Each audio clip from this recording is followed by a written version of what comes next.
Hi, it's Sylvester. It's been a minute since I've done drag, so this is my look for the day. Just a wig, some arm warmers, some ears, and a little choker, but low budget drag is still drag. Let's not confuse it, all right? And for the first time in my YouTube career, I am in fact wearing real glasses. That's right. I officially wear glasses. Not most of the time, usually I don't, but I do have glasses that I can wear if I want to, so there is that. Anyway, I'm answering some more random questions because I just can't get enough of this, and I love the attention and I love talking about myself, so let's do it. I'm getting these questions from conversationstarters.com/generator.php, and the first question is, what is your favorite word, or sorry, what is one of your favorite words or phrases? A phrase that I say all the time is fair enough. If I don't have anything else to say, I'll be like, fair enough, fair enough. Um, yeah, that's pretty much the phrase that I use more than any other phrase because I often don't know what to say.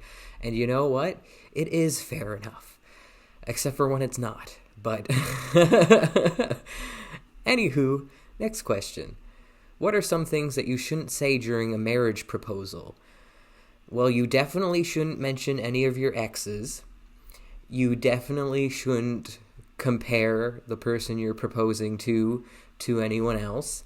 You definitely shouldn't bring up any previous proposals you've done. If you've ever proposed to somebody else, don't bring that up. Basically, just don't make it about anybody other than the person you're proposing to, I think is probably the best advice I have for anybody looking to propose out there. Next question. What's one of your worst habits? I think I already answered this question, so moving on to the next question. I've already answered this question as well. Next question. Do you believe in fate? I kind of do. I have an unusual an unconventional relationship with God, the universe, fate, destiny. Like, I don't necessarily believe that everything happens for a reason. I think some things are just chaos and randomness and entropy, and I think that there are some things that were meant to be. Like, there's some people in the world who are just meant to do what they're doing in their life, and there's people who are just meant to be with one another, and there's people in my life who I feel like it was fate for me to be in their life. But yeah, I don't know. This is like too deep of a question. I don't know if I believe in fate. I don't know what I believe in. I still don't really know what religion I am either. Even like, I'm sort of Christian, but I'm also still sort of pagan / Wiccan / maybe a little bit of a Satanist still. like, no, I'm not really a Satanist anymore. Satanism, it relies too heavily on being anti-Christian. I feel like not all forms of Satanism. LaVeyan Satanism is basically atheism for edgy people. I've been saying that my entire life. Not my entire life, but I've been saying that. I've said that for a long time. LaVeyan Satanism is just atheism for edgy people. And I'm not really an atheist anymore at this point in my life. Like, I do believe in something. Call it God, call it the universe, call it fate, call it karma, call it whatever. I do believe in something. I'm just not sure what that something is. I guess that technically makes me agnostic. I think.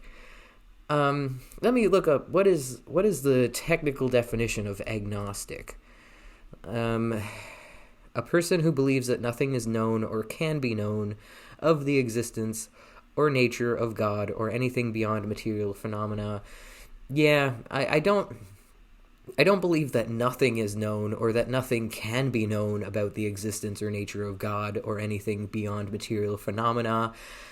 I'm not quite agnostic either then. I just kind of don't know, I kind of just don't know. And I'm kind of okay with not knowing. Next question. What is the longest amount of time that you've slept for? Geez, I've slept for a long time in my day. I've slept for probably like 20 hours. I'd say that's probably the longest I've ever slept is like 20 hours. Specifically, there was this time in Montreal. Me and a couple friends went to Montreal because the legal drinking age there is 18, whereas here in Ontario it's 19. So we went to Montreal when we turned 18, and well, we got very drunk. And I slept a lot that trip. I probably slept a good 20 hours on that trip in a single night. So night/day, because let's be honest, I was staying up all night and sleeping all day, as is what happens when you go to Montreal for a week to get drunk and party.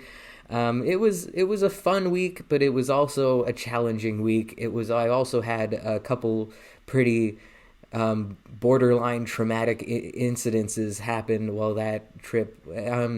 I've talked about this in a previous video. I made a whole video talking about that trip. Maybe I've made multiple videos talking about that trip. But at one point, I was at a club, and there was this guy who just was grinding on me, and I wasn't interested in him, but he just kind of wouldn't leave me alone. So I went to the bathroom to get away from him, but they were non-gendered bathrooms. This was back when I identified as a girl. And there were non-gendered bathrooms. So usually if I was trying to escape a creepy guy at a club or a bar, I'd go to the bathroom because dudes wouldn't be able to come into the same bathroom as me. But since it was a non-gendered bathroom, he came right in. He started knocking on the door of the bathroom stall that I was in. He was banging on it. He was like reaching underneath the stall, trying to reach above the stall, just like yelling at me, being like, "It's me, like, let me in." And I'm just like, "Leave me alone." And I'm just like cowering in the corner of the stall. So that was pretty traumatic. And then the other night, I think I may have gotten roofied. I went to a club and I had a couple drinks, and then I got really, really sick. I went to the bathroom, passed out on the bathroom floor after throwing up a ton, and when I woke up, it was like 3 a.m., and the club was closed, and they were kicking me out, and my friends were gone. I didn't have my purse on me. I didn't have my phone on me. I didn't have anything on me.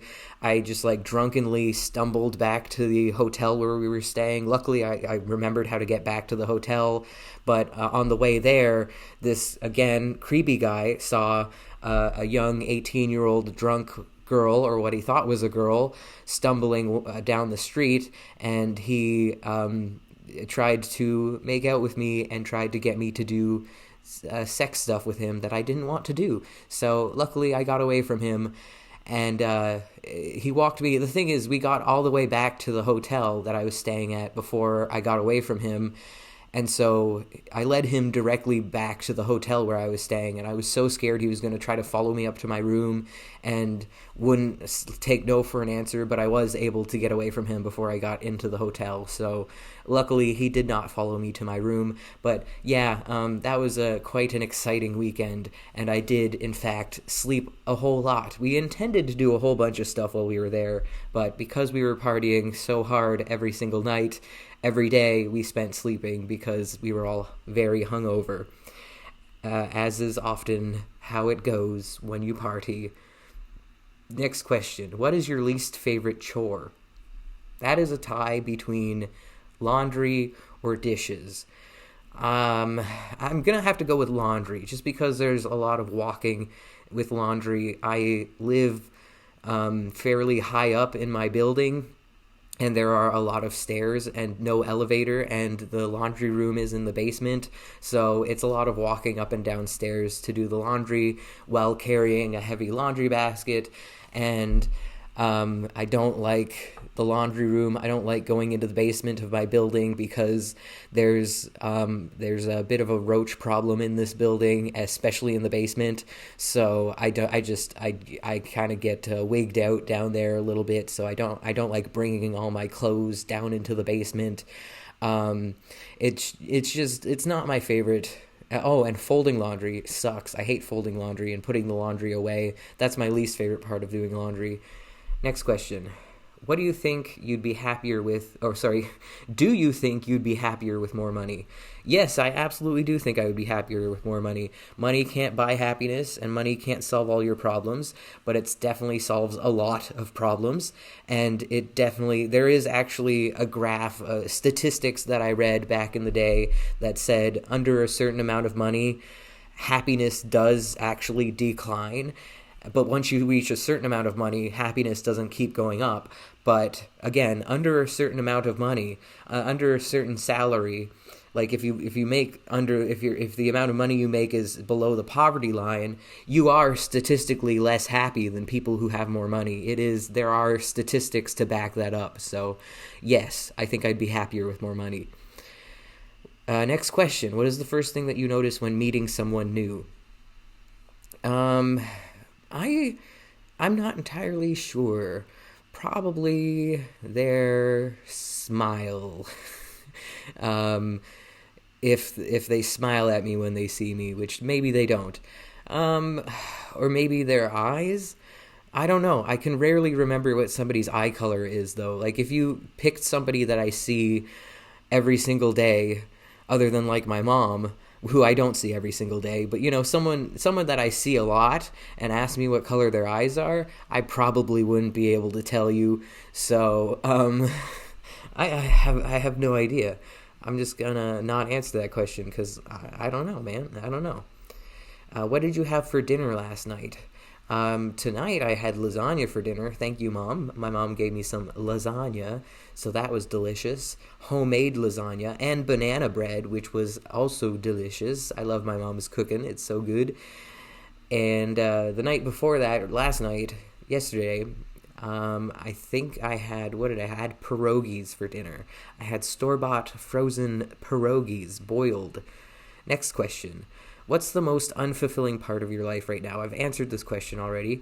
Who was your first crush? My first crush was a guy named, should I say his last name? Sure, it doesn't matter. Nobody's crazy enough about me to go obsess over me and search people in my life, so I'll say his full name. My first crush was a boy named Connor Taylor back in kindergarten or grade 1 maybe. He was the cutest boy in school, and I had a massive crush on him, but then I had this one friend, and she was kind of a mean girl. She was kind of catty and bitchy and petty, and she'd always just talk to me to get gossip out of me, and then she'd tell everybody in the school, like, every single embarrassing thing that I said. But for some reason, I just couldn't cut her out of my life because I was addicted to the toxicity of the relationship because I was a child and I didn't know any better, and also she was my only friend. But anyway, several times she asked me who my crush was, and I told her Connor Taylor, and she told Connor that I had a crush on him, and I was so embarrassed. But Connor handled it really well. Basically, right in front of me, this girl turns to Connor and she's like, "Hey, Connor, did you know that he has a crush on you?" And I was like so embarrassed. I'm like, "Oh my God, I can't believe you just did that." And Connor was like, "Yeah, I know." And he just like turned around and went back to talking with his friends. And it was like, he didn't laugh. He didn't make fun of me. He wasn't grossed out. I thought he'd be grossed out. I thought he'd be like, "Ew, oh my God, ugh. You have a crush on me? That's so gross." But like, no, he was like really chill. So shout out to Connor Taylor. I hope he's doing well in life, and I hope he didn't turn out to be a raging bigot or something bad. I hope he's not problematic. Next question. What has been the best moment of your life? The best moment of my life. I don't have an immediate answer to that question. I guess the best moment of my life was the happiest I've ever been was 2012, back when I was in university. I went to university for 1 year before dropping out, and it was the best year of my life. I had so much freedom. I was making friends for not the first time in my life. I had friends in high school, but like I don't know, like I felt like people wanted to be around me. I felt like I was an adult for the first time, and people were treating me just like I had a glow up, I guess, after high school. I kind of got a little bit hotter, I suppose, and so people were treating me a little bit better. And I just remember I was in Toronto, and it was my first time getting out of the small town that I grew up in and being in the big city, and I loved it. I would just go for hours and hours and just walk around the city and just explore and just see the sights and just be part of the city, and it was just a wonderful time, and I really long for it. I really miss 2012, man. 2012 was the best year ever. Next question. Do you follow your heart or your head? Generally speaking, I listen to my head more than I listen to my heart. There's not a lot of things that my heart wants that my head doesn't want. I don't yearn for a lot of things that are unrealistic, I suppose, other than my YouTube career. That is something where I follow my heart instead of my head. When it comes to what videos I make, when it comes to what I do in my videos, that is all heart, not head. Next question. What do you like to do on a rainy day? Definitely stay inside and read a book or watch YouTube or just generally not go outside. I don't like getting wet. I don't like my shoes getting wet because I'm scared they're going to stink if they don't dry properly. I don't like going out in the rain. So anything that requires me to stay inside is a good thing to do on a rainy day. Next question. How do you deal with conflict? Not well. I need conflict resolution skills because I lack them. I am not somebody who de-escalates a situation of conflict. I usually escalate it with my temper, generally speaking. So how I deal with conflict is I fight. When it comes to fight or flight, I am definitely a fighter, and I should be a flighter. I should try to just exit the situation because I know I don't know how to deal with it, but instead I usually fight. So that's something I'm working on. Next question. Do you prefer cats or dogs? I prefer cats. I don't hate dogs. A lot of people think I hate dogs, but I don't hate dogs. I'm kind of scared of dogs. I'm uncomfortable around dogs because, first of all, I got bitten by a dog not too long ago, just a couple years ago. And when I was a kid, dogs would always hump my leg, and that freaked me out as a child because it's like, all the adults would laugh, and I'd be like, your dog is literally humping me right now, and I am a child. Do I need to tell you that I am a child?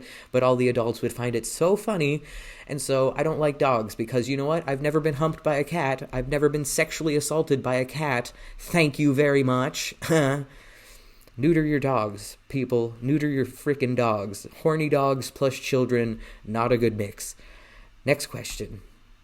What is your favorite meal of the day? It would have to be dinner. I don't usually eat breakfast. I know breakfast is the most important meal of the day, but I do not eat breakfast most of the time because I am not a morning person, and the fewer things I have to do in the morning, the better. So I'll just put off eating until the afternoon, and then I usually get hungrier as the day goes on. So in the morning, I'm usually not that hungry, but then by the end of the day, I'm like so hungry I could eat a horse. Like I have such an appetite towards the end of the day. I always eat way too much before bed. And I've read online that a big reason for that is because I don't eat breakfast. There's like this whole metabolism thing where if you eat at the beginning of the day, you're less hungry at the end of the day. But again, I cannot be bothered in the morning. I am not a morning person, and I cannot be bothered to eat breakfast. So sorry, it is what it is. To go back to the first question of this video, another one of my favorite phrases is, it is what it is. Because you know what? It is what it is, man. That saying applies to most things. It is what it is. It just is what it is, you know? That's another thing I say is man. I'm like man or dude. I say, you know, a lot, you know? Yeah, you know. I say you know way too much. Couple more questions. Next question. Do you think there's such a thing as the one, or do you think people are compatible with multiple people? I don't believe in the one.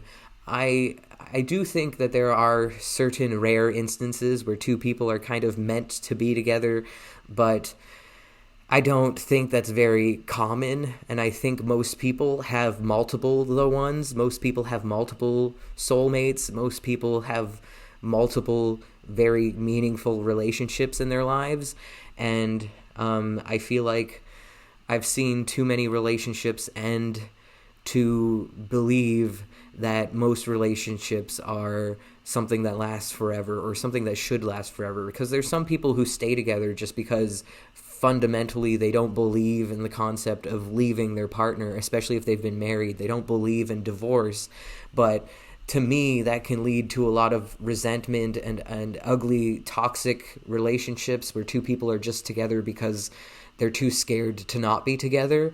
And I think that can genuinely be more harmful than it is beneficial in a lot of cases. So, yeah, I think the idea of having one person that you're supposed to be with for your entire life can be a very harmful notion.